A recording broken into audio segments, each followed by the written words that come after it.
Great. Good morning, good afternoon, good evening to everyone. Thank you for joining us for this session on transforming chains of influence and power. We have a stimulating and interactive discussion planned for the next 58 minutes or so. Let me introduce myself. My name is Sweta Velpillai, Senior Advisor at Conducive Space for Peace, which is a non-governmental organization registered in Denmark. Our goal is to transform the international system of support to peace building by changing the structures, the attitudes, the processes that underpin collaboration, and to create more of an enabling space for local peace building, essentially to shift power and agency to local actors. We accompany change agents within international institutions, whether it's at the country level or headquarters. We accompany like-minded organizations, INGOs, as well as work with local actors. I will introduce our panelists in a few minutes, but before that, what exactly are we talking about when we say transforming chains of influence and power? I think you would all agree that for too long, international institutions have played a disproportionate role in defining what peace, security, and development should look like. The current global peace building and development model, where power and decision-making is centralized far away from these fragile conflict contexts, is not working. If I can ask my colleagues to pull up the first slide. In this session, the next slide, please.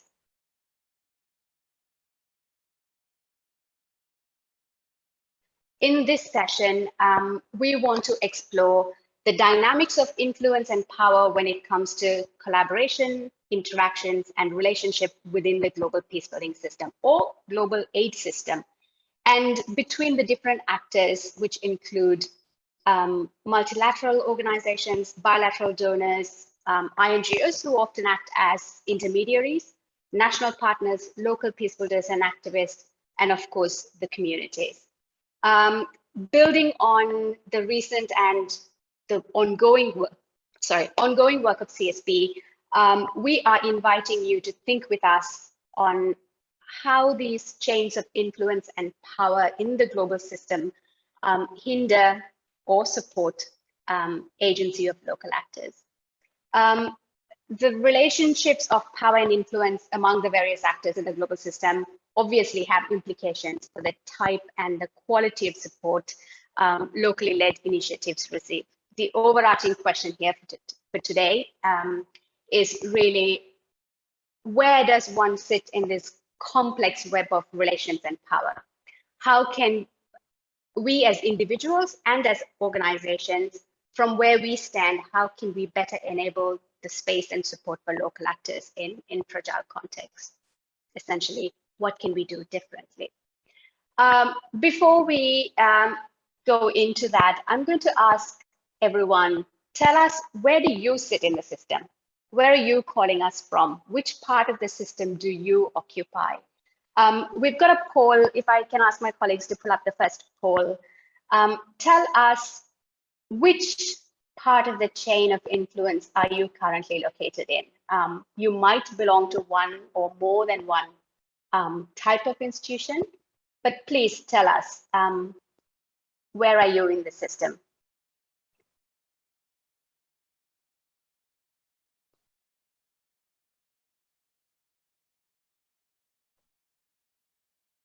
We'll give it maybe a few seconds.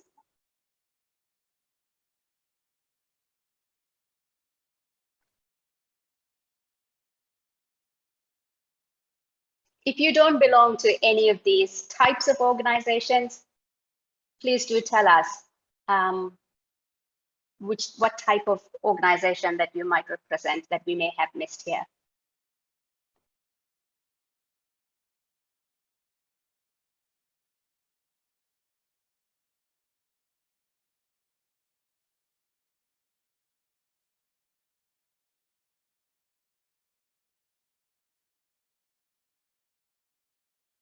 Great. Okay, so there's half of us here today are from the INGO world. Quite a few from local peacebuilding organizations, national level NGOs. We don't have anyone from multilateral agency, but we do have bilateral donors and of course the think tanks and the academic institutions and foundations. This is great that you're all here and you're all sort of part of the system. The slide that is up here, you sort of occupy one of these bubbles. And as we go through this session, think about the kind of power and influence that you see, you experience, and how that sort of interacts and intersects with other stakeholders that you work with. Next slide, please. We understand that there's very strong linkages between the ways of working at one level or one area of the system and the ways of working at other levels of the system. For example, decisions made by one actor, let's say a bilateral donor making a decision around accountability or risk mitigation or program design, has a knock-on effect on others in the system, whether it's intermediary organizations, INGOs, who then sort of pass that on to local partners. We see that especially when it comes to accountability and of course, tolerance to risk. The actors in these chains can in fact positively or negatively influence local agency. We have seen lots of prime examples of positive collaboration and positive exercise of power that's rooted in equality, equity, and dignity. A question we, however, hold is, while there are lots of bold and innovative examples of new ways of collaboration, for example, INGOs fundamentally changing the way in which they partner with local organizations or bilateral donors directly supporting local organizations, will they ever add up to much bigger change? To achieve the type of the type and the level of support local actors need, in addition to sort of analyzing the dynamics of the collaboration and the relationship between the different links in the chain that you see, and recognizing the way power functions in these interactions, we also must recognize our own complicity in the system from, how are we benefiting from the status quo of the power that surrounds us, and recognize our own unique role in supporting the local leadership and agency. Can I see the next slide, please?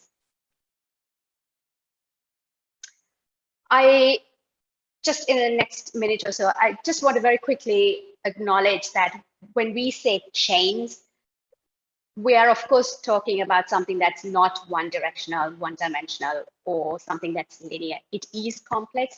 It does intersect differently with different people depending on where in the system each of these actor or stakeholder is. In order to transform this kind of power relations that we are constantly surrounded by, we also must grapple with some of the dilemmas, the interpersonal dilemmas, and dilemmas at the organizational level.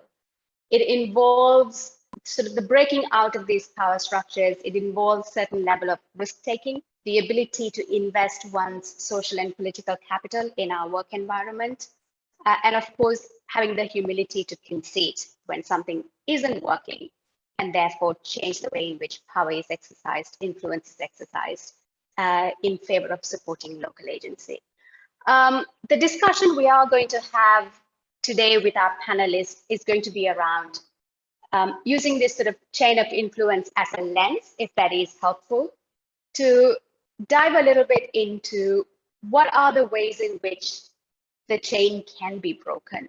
What does it take to break them and tip the balance of collaboration between actors so that it is rooted much more in equity, dignity, and reciprocity? How have we done this? What lessons did we learn, and what would be beneficial in the future? How can each of us, based on where we sit in the system, can really unfold our potential to contribute to change, and perhaps even change and reverse the chain of influence from how it stands today? I will not say any more. I think I've spoken longer than I should have. Let me very quickly introduce We can close down the slide now, please. Let me introduce our two panelists. I am privileged to be joined by Dr. George Varghese, who is the Senior Strategic Advisor at NITI Foundation and convenes its Strategic Advisory Group in Nepal. He is involved in the institutional design of partnerships between local communities, private sector, government officials, and other stakeholders on the issues of development, peacebuilding, local governance, and civic engagement. The second panelist we have is Gay Rosenblum Kumar, who is a peacebuilding practitioner, has worked with UN and INGOs for over 25 years. Gay co-founded the UN's DPPA, UNDP joint program on building national capacities for conflict prevention, which obviously sort of gave birth to the PDAs, many of whom are now spread across the world and many of us have interacted with. Currently, she is the UN representative for Nonviolent Peace Force and Peace Direct.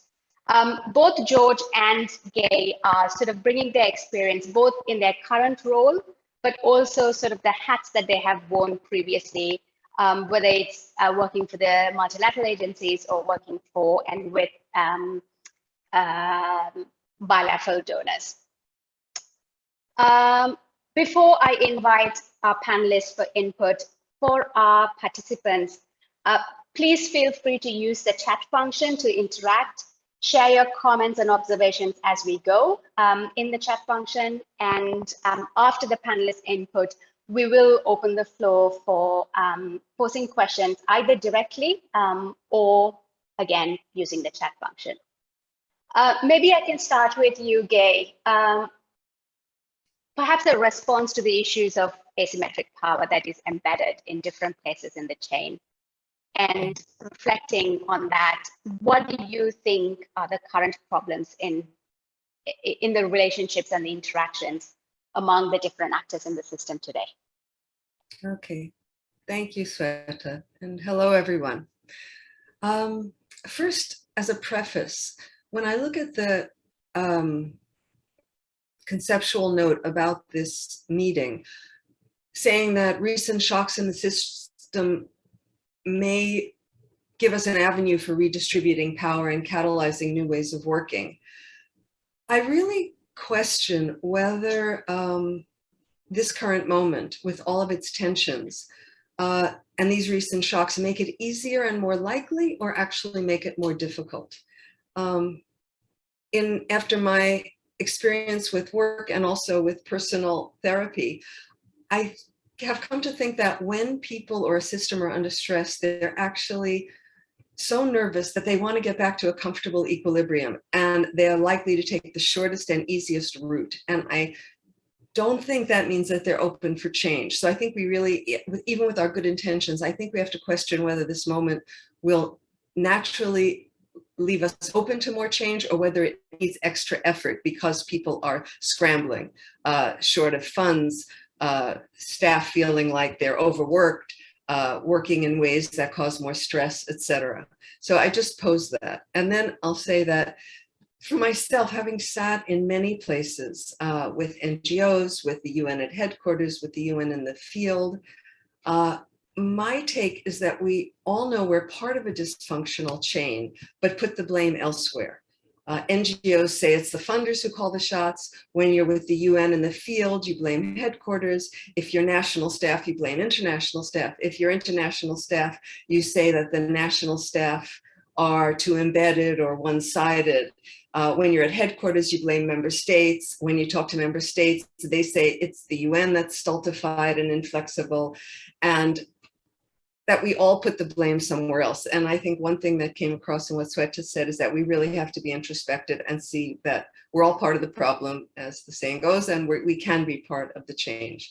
And on that, I'd say that changing attitudes is probably the first and most important place to start before we can think of changing processes or structures.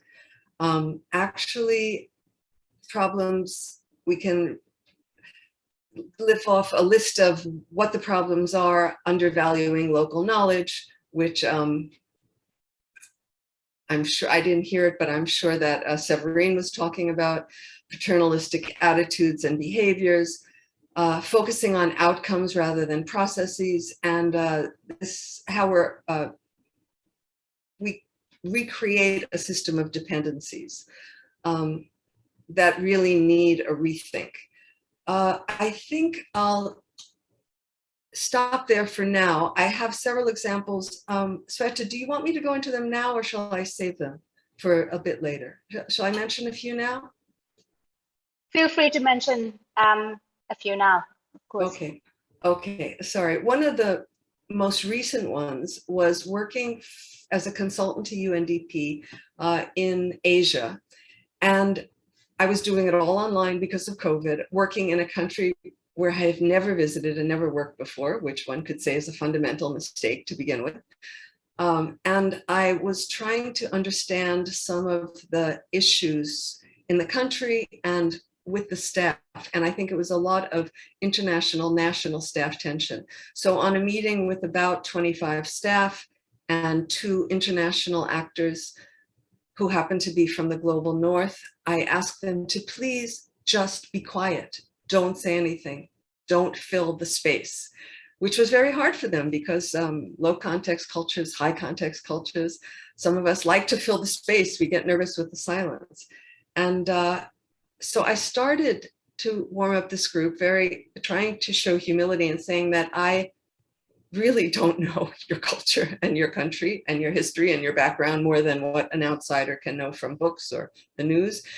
But from my own situation, which you can easily place me being from the global north, in my own culture, people would recognize from my name, my cultural group, and that I'm with a minority, but I live in a place where that minority is a majority, and what that means and how that works in my setting. And it was enough to open up some of the staff members who were a majority or a minority in their country to really start to talk about their experience. One said, for example, I'm from a minority, but my teacher when I was in grade school mispronounced my name all the time, which caused me such humiliation. And other people talked about things like that, and where they did get along or did celebrate others' holidays, etc. And after the session, my international colleague said that that was the most he had heard his staff open up in all the years he had been there, talking about their personal situation. So I would just say that I think we really need to, I mean, it's so trite to say, listen more and shut up, but I really think that's a part of it, to really hold yourself. And one thing I'll add is about the deference that the global South makes to the global North, which is not necessary and that we all kind of feed into or accept. In a session that I was on yesterday, we were talking about the need to empower local leadership. And I think Peace Direct, my organization, says that that implies that there's not local leadership there. There is very much local leadership existing. I would pose that the real challenge is not in a capacity gap, but in a recognition gap, and how to get what exists recognized and rise to the surface rather than impede or sit on it. And how to make sure that the current structure doesn't actually undermine or disempower the local agency that exists. So recognize that, make sure that is resourced sufficiently, and allow the solutions to rise and not be overshadowed by solutions from outsiders like myself. So I hope to convey a little bit of the UN perspective from my time with the UN, a little bit of the contrast with how organizations work. Peace Direct, for example, has no local offices. We only have local partners. We have no official staff in the field, and we try to work with those partnerships really with dignity, respect, and equality. Okay, I'll stop there for now. Oh, maybe we can have the poll, if this is the right time for it, a poll that I thought would ask the colleagues to say what they think the major things that could be done to change. I'll leave you to read it. Thanks. So we'll give everyone a minute or so to take a look at the poll, respond to it, and we'll come back to Gay after a few minutes so that she could respond to your response.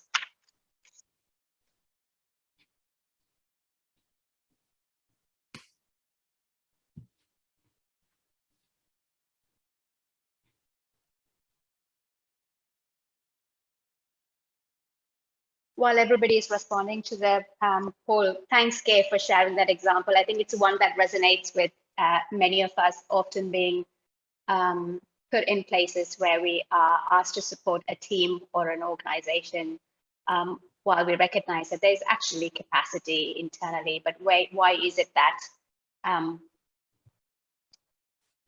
what is the bottleneck in that we're in a place of exercising power that really need not be that way? Yeah. Great. Well, maybe Gay, we can come back to you after we hear from George. George, perhaps the same question. Why is this a sticking problem? Why are there these current problems in relationships and interactions among these various actors? And why is it so entrenched that power seems so pervasive?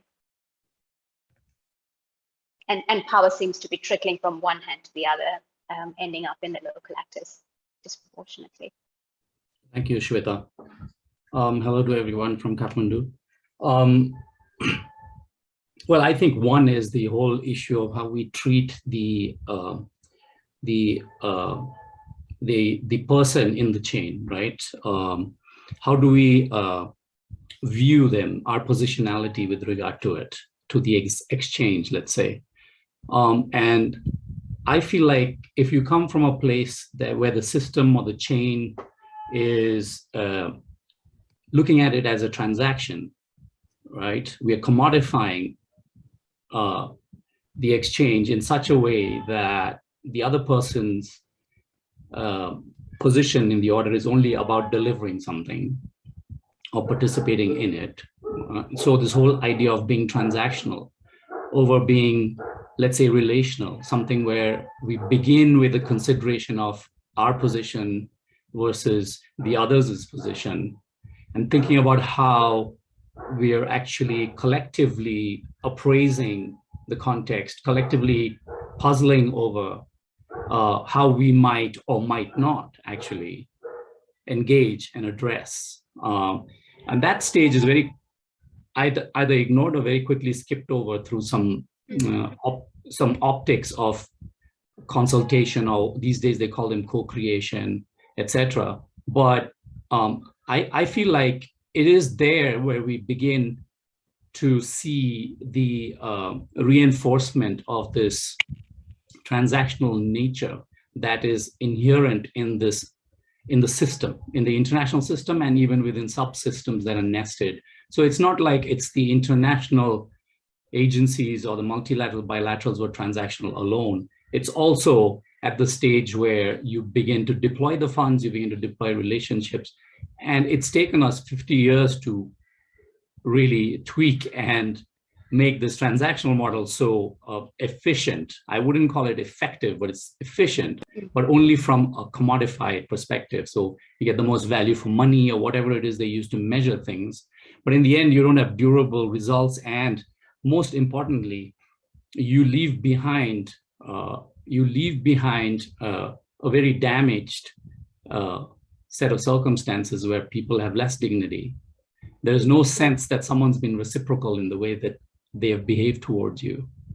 And, you know, there's absent a sense that you've actually been accompanied by anybody. Someone came, someone went, someone delivered something, someone monitored it, and then it's repeated again and again. So I feel it begins with where we view our positions. And if we are to change it, then we have to be more and more relational in the way we are, in the way we comport ourselves.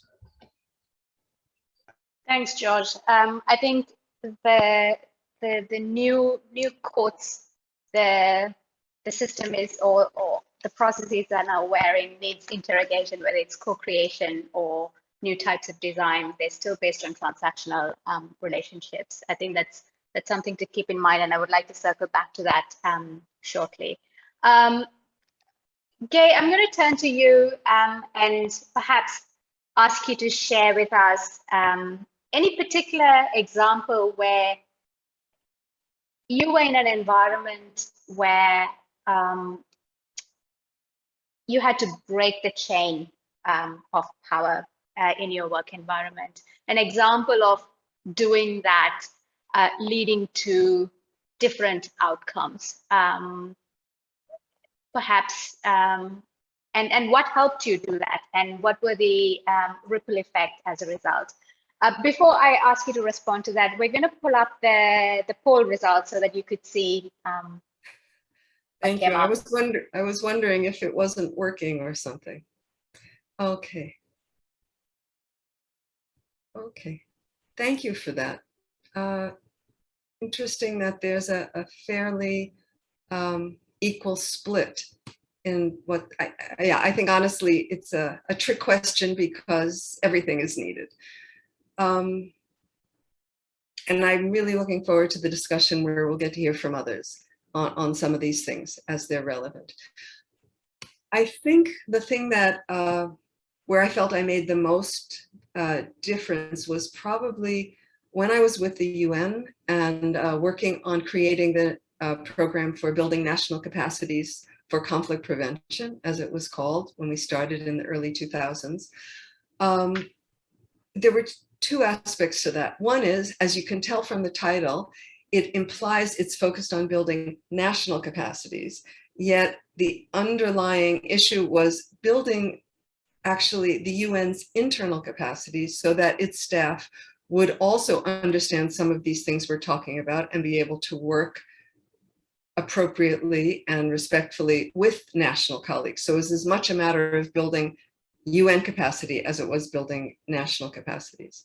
And it started with even small things like holding meetings that now, 20 years later, we do interactive methods and we do small group work.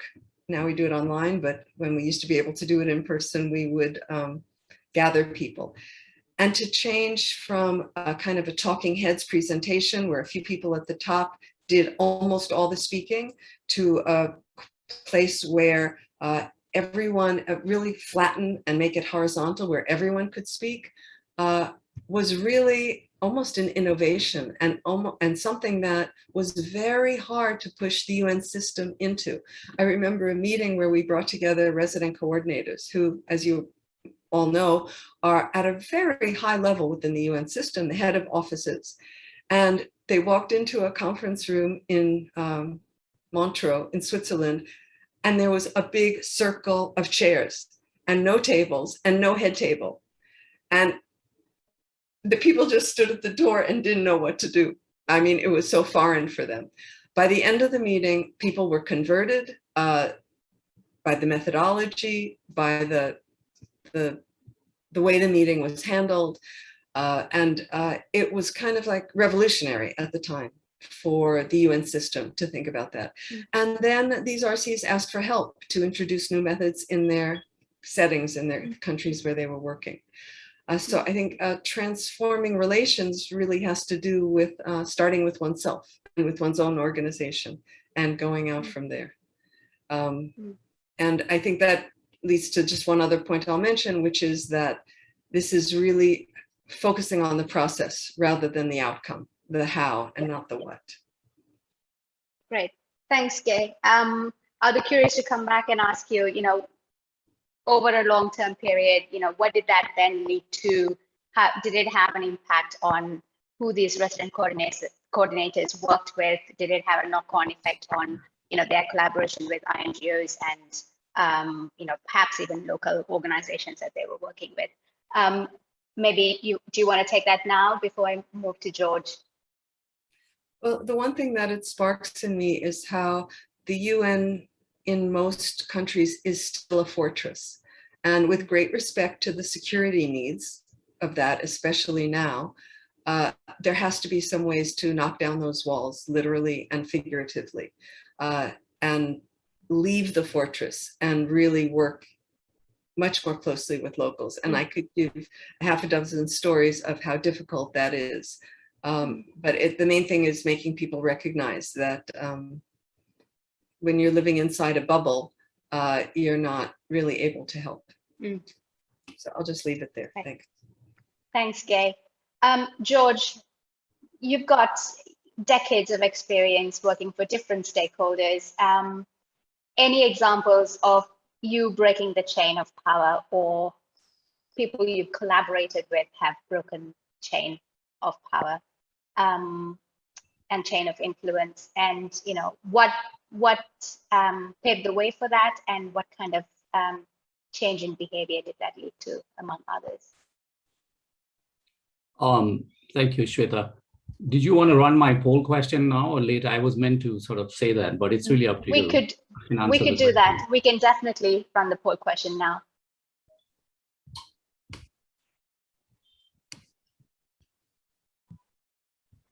So this is the last poll for the session. We won't throw more your way, so please indulge us in this. We'll give it a few seconds for everyone to respond.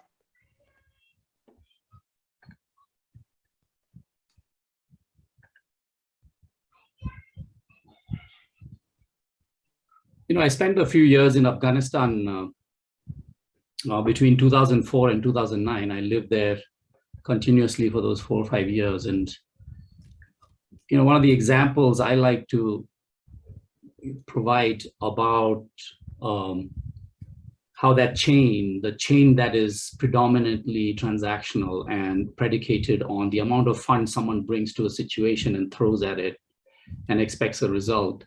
The only time it changed was when my counterpart in a bilateral organization, I was running an INGO at the time. The only time it happened was when my counterpart, who managed the funds, the pot of funds that I was interested in accessing for this idea I had, didn't really want to talk about the money. He wanted to talk about the idea. And I was quite taken aback because I just spent 3 years in the UN and left and joined this INGO and spent 4 years elsewhere in Nepal and then come to Afghanistan. And so that was really fantastic for me. And the idea I wanted to try out was this idea of the public perception of nation building that's going on. And these days it's called the Survey of the Afghan People. But in those days, I was just telling them, look, we need to find the pulse of the Afghan public, and then figure out, well, what is it that ails them or troubles them, or what they perceive as is the problem, and so on and so forth. It's in its 16th or 17th year now. But at the time, he was just saying that, look, it sounds like a powerful idea. And it turns out because he had supported something similar in Latin America. So number one, the person needs to have that substantive experience of having done it somewhere. Number two, the person has to be willing to step out of their comfort zone into an idea that isn't theirs and understand the risk associated with that. Right. And number three, he was even willing to let us design it. Bilaterals have survey experts on them, and they tend to ask you to deliver a survey rather than do one. And so my first example really is of somebody who was willing to engage in ideas, discuss the idea and see if it's useful enough, powerful enough. Oh, that's good. The poll, that's great. I'm delighted that the first option wasn't picked by anyone, but you do know that the reality is that most contracting and grant mechanisms, if you read them carefully, you'll see that the grantee is more accountable than the donor. So that's usually the first case, which no one picked. Yes, accountability should flow downward. It would be great if the more powerful were able to institutionalize arrangements where they were as accountable, if not more. But the third one, which is 81%, is really desirable. And that's the subject of my own interest these days, is that it's not really that we should take power from one person and give it to another. It's really about how we use that wherever those reservoirs of power or the power may exist in order to structure relationships such that we are guarding dignity and that we are really being reciprocal in the way we relate to one another so that we're building trust. And So I'm really glad that the poll came out in this interesting way. Of course, one can elaborate it more, but that's the first example. We can talk more on the second example in a bit. George, I'm also curious to hear when your bilateral counterparts made that decision to engage with you substantively, what did that mean for the rest of the organization? Because you're working for an INGO, I assume that INGO does not work on its own. It does work with community leaders and people on the ground. What is the end result of that change in way of engagement? Well, I mean, the idea really was to not just do a survey. The idea was, in doing the survey, we're building survey capacity in country. So the idea there was that we would identify a group of local actors who would be willing to engage over a period of 5 years doing annual surveys, such that when we stopped, or the bilateral stopped funding the survey, anyone else could fund that survey through other funding mechanisms. So we're leaving behind a capacity to do a pretty rigorous social scientific kind of a survey of public opinion over time. This is the survey that I was talking about, the survey of the Afghan people. And so that started in 2014.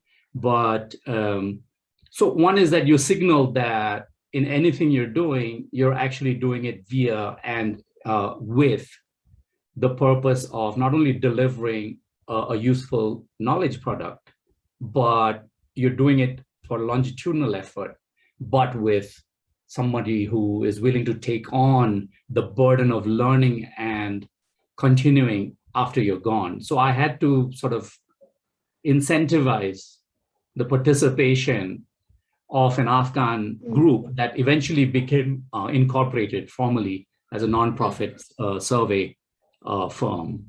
And so that I thought was a way to demonstrate to my colleagues. We're a very large office, 400 people, to show how it's not necessarily to projectize these relationships. It's possible to bring an idea and discuss it. Of course, I mean,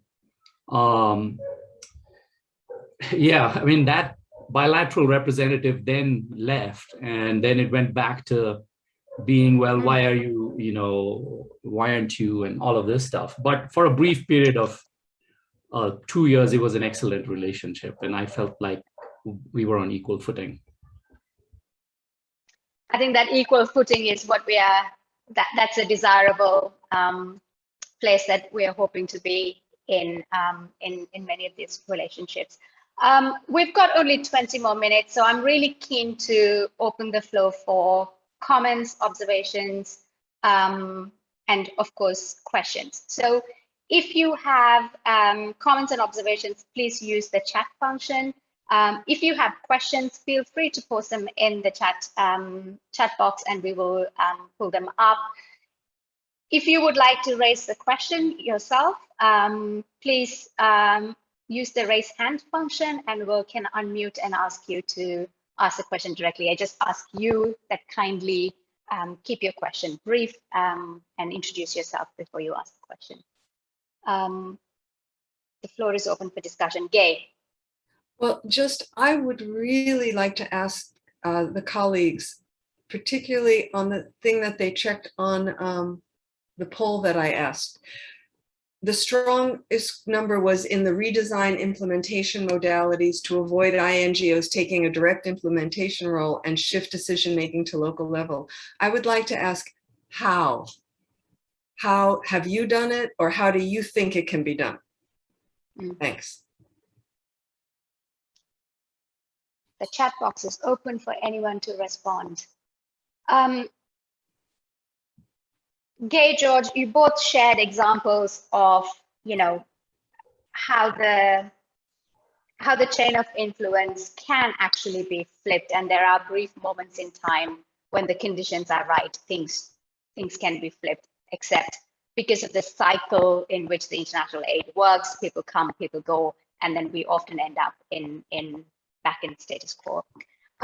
My own experience, having worked for bilateral donors, being almost complicit in the system, where you're asking implementing partners to essentially count chickens instead of delivering the program and doing what they need to do, because we have to report back to the parliament.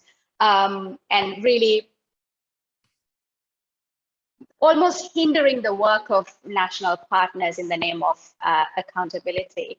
And my own experience of being able to flip that a little bit came when the conditions presented itself only because there were personalities involved where they said, we will cover for you.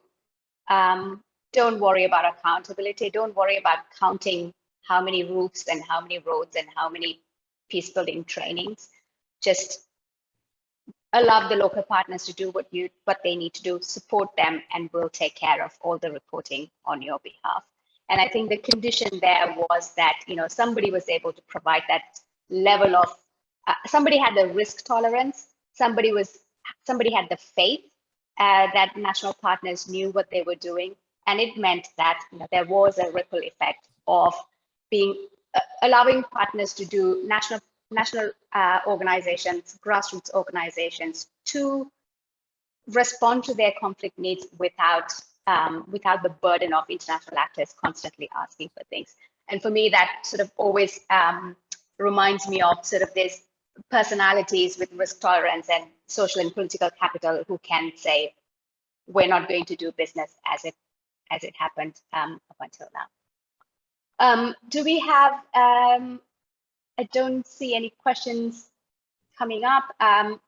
Any comments, observations, feel free to post them or raise them here. Shweta, I just wanted to resonate with what you were saying. I mean, recently, I currently advise a local public interest organization I helped start about 12 years ago now. And we were recently approached by a bilateral, by the highest official in the bilateral. And they began the conversation by saying, look, we've supported this sector for the last 40 years in Nepal. And through the conflict, the Maoist insurgency, et cetera, and we've reached this stage where federalism in Nepal should be allowing us to achieve impact beyond what we saw in the previous years. And they find that they continue to have a downward sort of a spiral in terms of effectiveness of their assistance. And so it began with an admission of failure, the conversation, and said, we would like to sole source your organization to help challenge the way that we've designed in the past, and tell us how we can be more risk able, and how we could continue to invest in Nepal, but not in the ways we've done. Of course, that was sort of music to our ears, because that means that then we could help design our appraisal of the context. So, you know, it does require that level of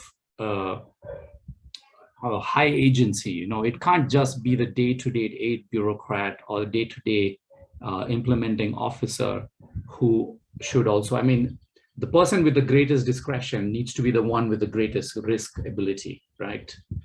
And they do have the protection because they're at that level. I mean, Gay spoke about the UN. I mean, I know how much discretion the UN coordinator has and the UNDP rep has, but it's rarely used because the system incentivizes them to not take risks, right? And so how you don't get ahead by taking risks in many organizations. So what do you do? Thanks, Josh. I think, go ahead, Gay. No, I was just going to say, people are writing very good and long comments in the chat box. Could I suggest that people just unmute themselves and share some of these things? Because each one that I read, I want to know more about. So over to you, sorry. Thanks, Gay. I think there are very long, I'm trying to keep up with what is coming in the chat. One of the questions that came up is that, yes, recognizing the asymmetry in power, but asymmetric power relationships is also important within national stakeholders.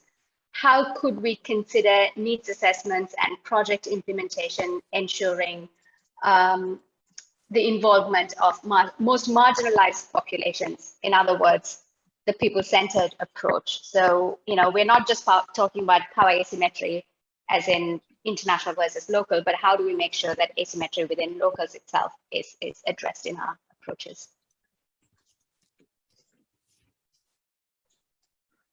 Would George or Gay like to take this question? I would only say that when I was in grad school in the mid-'80s, we were reading David Korten, and people-centered development was supposed to be the thing that now we were doing. And here we are 30, 40 years later and still talking about it. And there's a whole lot of rhetoric about that and about local agency. And I think it's very hard to do.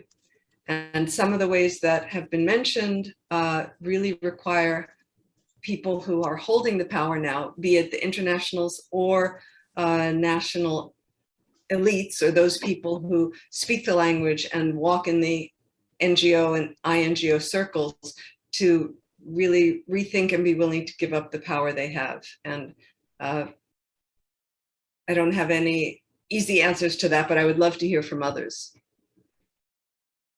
Thanks, George, Gay. what do you think?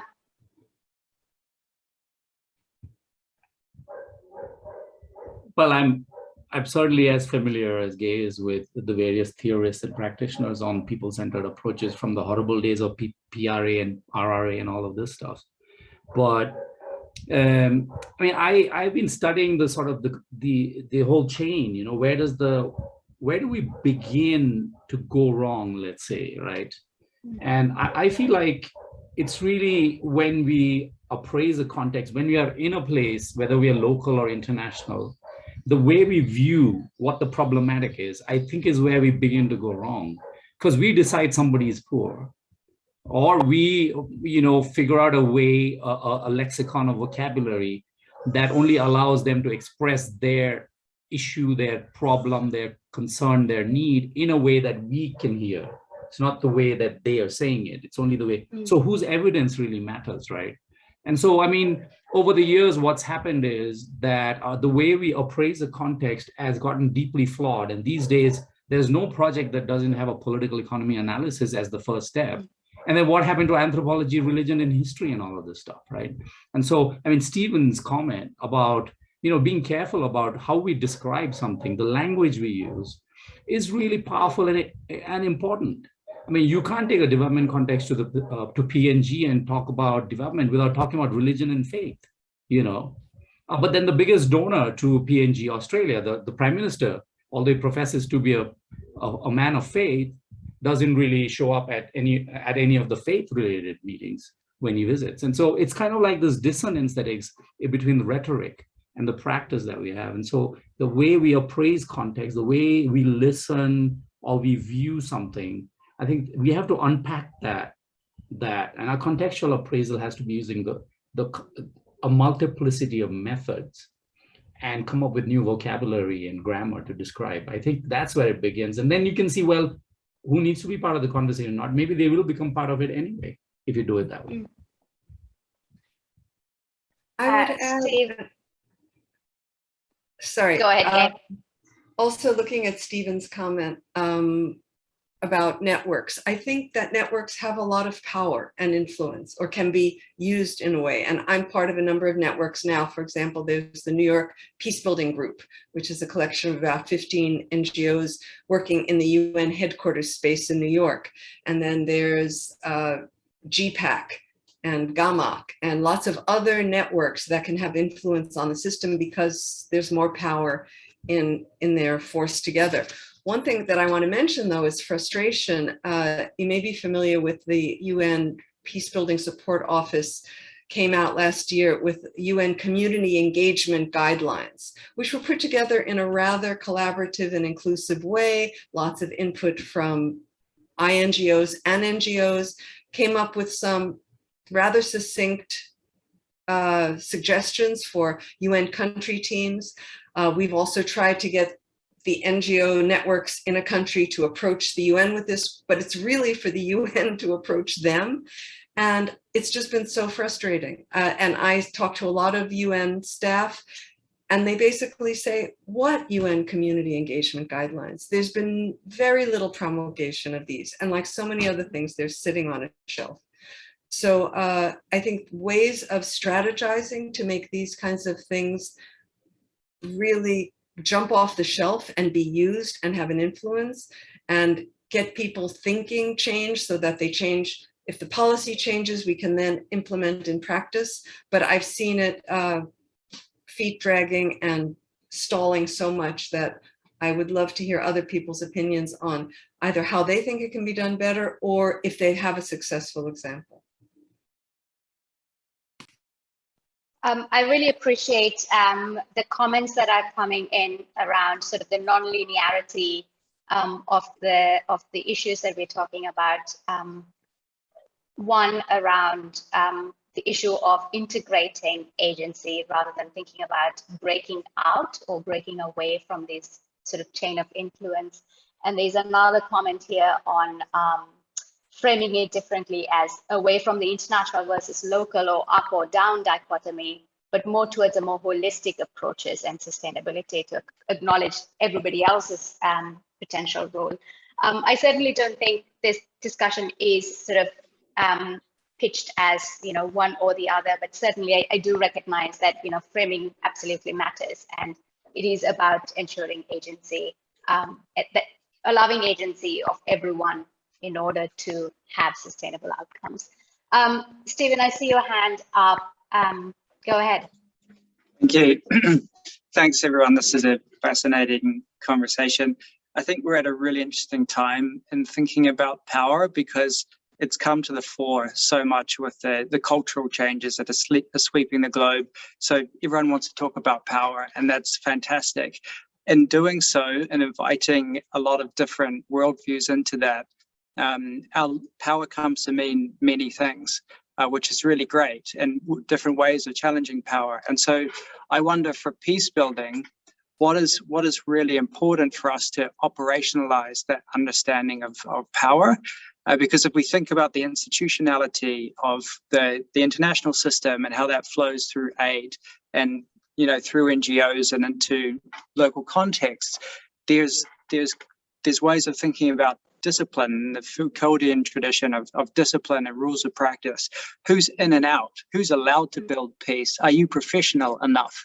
You know, do you follow liberal norms? Because if you go and cut down crops and burn them and beat up the cocoa producers, that's illiberal. So you're not allowed to do peace building, you're something else. So it sets out exclusions that are based upon rules that are not set in those contexts. They're created elsewhere. So that's just discipline and rules of practice. But there's other forms of power. There's, you know, what we think about in terms of resources, who funds things, who has political power. And in thinking of those frames, we often neglect local forms of agency. So we kind of conceptualize this disempowered world of local peace builders that needs capacity building, and we ignore their agency. So if you look at, you know, Myanmar or Colombia, the two countries that I'm most familiar with, in the last year have had popular protests which have moved hundreds of thousands in the streets. That's power. That's agency, and it's wanting peace. And so the question is, when we talk about integration, we talk about those chains. It's how do you find space for that within the institutionality of peace building, the fortress mentality.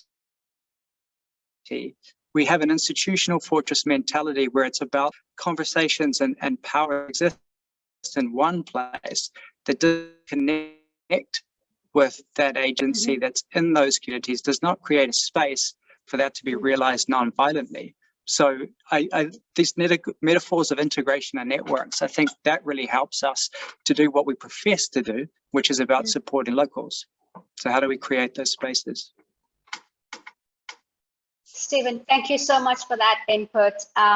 Unfortunately, I'm not going to ask George or Gay to respond to that, only because we're really short on time, but really appreciate you posing some of these questions and asking us to reconsider or consider alternative perspective and expanding the perspectives around, you know, how does sort of influence move up, down, and sideways across the aid system, not just peacebuilding, but, you know, the wide aid architecture in general. And I think we've been using the using power as a shorthand, but really is about power and influence, that it sort of often is seen to be stemming from one place or one stakeholder. And we talk as if it sort of only trickles down, but also recognize that it doesn't just trickle down, it does actually move in lots of different directions. But the idea is that decisions and policies made in one place does have a knock-on effect. And the fundamental thing is that, how do each of us who are on this session, where do we see ourselves in the system, and what kind of influence do we have, and how can we sort of alter the course of that influence in a different direction to what it is now, which is often unhelpful. It's virtually impossible for me to summarize the discussion we had, but a few things that really stood out for me is that, let's not assume that shifting power and shifting the direction of the chain of influence is going to happen automatically, just because things have changed in the last 2 years. Yes, there's momentum, but we also need to do our part. Changing attitudes and resourcing is going to be a big part of altering the directionality or the status quo when it comes to exercise of power and influence in the system. Interrogate some of the new mechanisms we're using, such as the co-creation model, which is very popular with lots of actors today. Let's interrogate, is it really altering the way in which we work, or is it still transactional? And some of the conversations around, what are the conditions that allow us to change the way in which we work, risk-taking, and incentive structures, and some of the perverse incentives that exist within the system to actually break the chain of power and change the direction of the influence that sort of trickles down very often. These are some things that really stood out for me. Thank you, everyone, for engaging in this conversation. We really do invite you to stay engaged with us, reach out to us. You can see our publications on CSB's website, including the one titled Systems in Flux, which covers many of the themes that we talked about, including the challenges and what does the system currently look like. You can also see the upcoming publication on the chains of influence. And if any of these issues resonate with you today, you can also have the opportunity to be part of the Systems Innovation Platform, which is currently in the making.